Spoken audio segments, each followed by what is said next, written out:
Hallelujah, praise the Lord. Jehovah banking loans பயணங்கள், யெகோவா நிஸ்லா அசோசியேட்ஸினுடைய பிழைப்பு பிரயாணங்களோடு இன்றைக்கும் ஆண்டவராகிய இயேசு கிறிஸ்துவனுடைய 894வது கர்த்தருடைய வார்த்தை சத்தியத்தின் தலைப்பு நழுவ விட்ட வாய்ப்புகள். கடவுள் எல்லாருக்கும் வாய்ப்புகளை கொடுப்பார். நீ தப்பித்துக் கொள்வதற்கும், நீ இயேசு கிறிஸ்துவை ஏற்றுக்கொள்கிறதற்கும், ஆபத்துக்கள் உன்னை அணுகாதபடி கர்த்தர் உன்னை சோதனையிலிருந்து ரட்சிக்கிறதற்கும் எல்லாருக்கும் வாய்ப்பு நிச்சயமாக உண்டு. ஆனால் நாம் நழுவ விடுகிறோம் என்று சத்தியம் சொல்லுகிறது. உண்மை சம்பவங்கள் பைபிளில் நடந்ததை பார்க்க போகிறோம். 2 ராஜாக்கள் புஸ்தகம் 13வது அதிகாரம் 19வது வசனத்தில் ஒரு உண்மை சம்பவம். எலிசா என்ற ஒரு ஊழியக்காரர் மரணத்துக்கு ஏதுவான வியாதியில் இருக்கிறார். எப்பொழுதுமே ஒரு ராஜாவுக்கு பக்கபலம் ஒரு கடவுளுடைய ஊழியக்காரர்கள் தான், ஆலோசனைக்காரர்கள் தான். ஆனால் அவரே மரணத்துக்கு ஏதுவான வியாதியில் இருக்கும் பொழுதும் ஒரு சீரிய தேசத்தினுடைய படைகளை நினைத்து இஸ்ரவேல் ராஜா ரொம்ப கலங்குறாரு. ஜெயிப்போமா, என்ன ஆகும், ஏதாகும்னு. அப்போ பாருங்க, அந்த மரணத்துக்கு ஏதுவான வியாதியிலும் ஊழியக்காரனாகி எலிசா சொல்றாரு, உன் கைகளினால் உன் வில்லையும் அம்புகளையும் பிடித்து எய்து நீ தைரியமா இருன்னு சொல்றாரு. உன் அம்பு கையில் எடுத்துக்கோ, கிழக்கு பக்கமா இருக்கக்கூடிய அந்த ஜன்னல் பக்கமா எய்ன்னு சொல்றாரு. கையை அந்த நேரத்தில் பிடிச்சு எய்கிறார். மீண்டுமாக தரையிலே உன்னுடைய அம்புகளை எய், நான் சொல்ற வரைக்கும் சொல்றாரு. அவர் 3 முறை மட்டும் தான் என்ன பண்றாரு, அம்புகளை எய்கிறார்.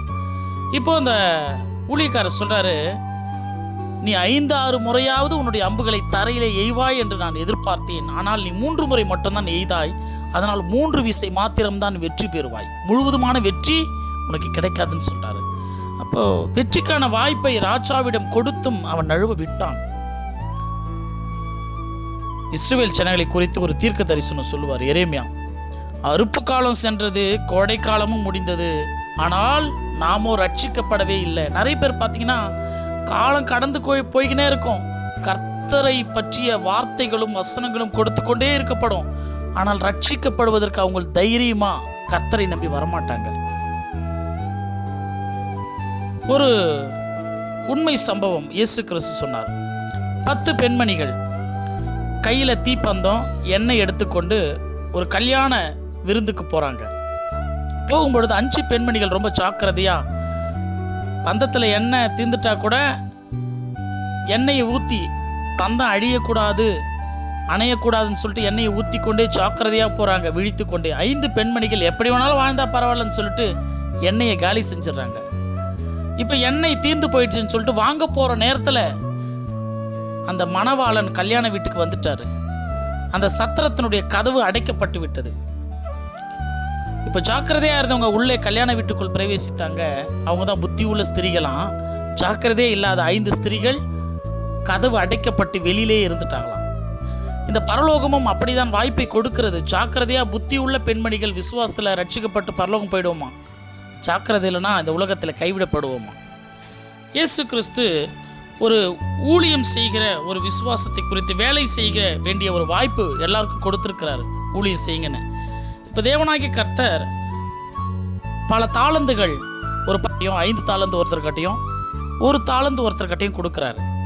10 ஆக்குறான். ஆனால் அந்த 1 வச்சுருந்தவன் பாருங்க, எதையுமே வேலையே செய்யாமல் வசனம் மட்டும் வாயால் பேசுகிறார். என்னன்னு சொல்கிறாரு, ஆண்டவரே, நீங்கள் விதைக்காத இடத்தில் அறுக்கிறவரும் தெளிக்காத இடத்தில் சேர்க்கிறவருமாகிய கடினமுள்ள ஒரு மனுஷர் என்று அறிந்து நான் பூமியில் புதைச்சி வச்சுட்டேன்.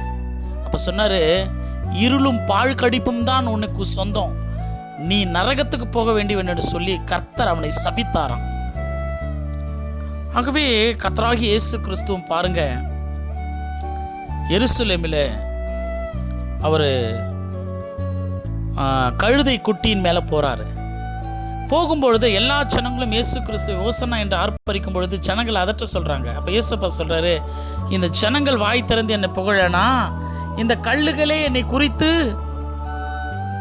புகழ்ச்சியோடு என்னுடைய சத்தத்தை உயர்த்துன்னு சொல்றாரு. அப்போ சொல்றாரு, சமீபமாய் அங்கே அந்த நகரத்துக்குள்ள போகும்பொழுது இயேசு கிறிஸ்து கண்ணீர் விட்டாராம். ஏன்னா அந்த ஜனங்களுக்காக அவர் வந்தாரு. அந்த ஜனங்கள் எல்லாரும் ரட்சிக்கப்படணும், காப்பாற்றப்படணும்னு நினைச்சாரு.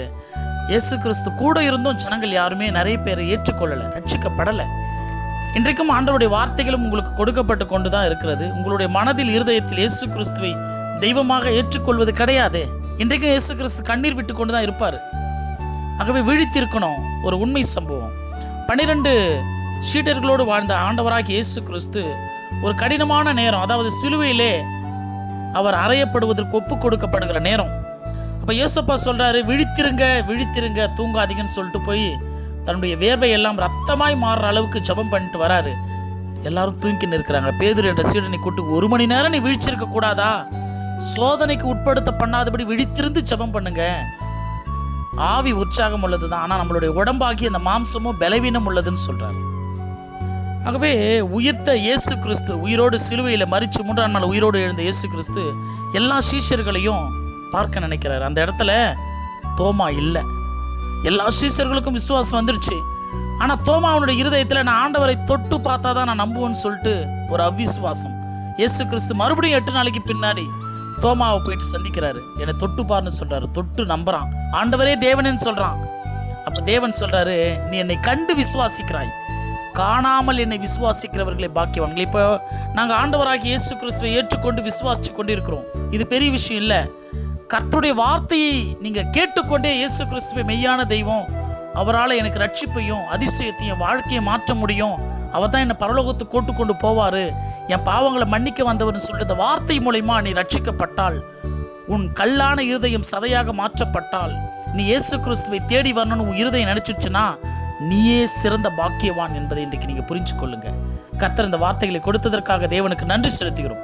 வாய்ப்புகள் நழுவ விடாமல் இயேசு கிறிஸ்துவினுடைய வாய்ப்புகளையும் ரட்சிப்புகளையும் வார்த்தைகளையும் பயன்படுத்திக் கொள்ளுங்கள். கர்த்தர் நம் எல்லோரையும் ஆசீர்வதிப்பாராக.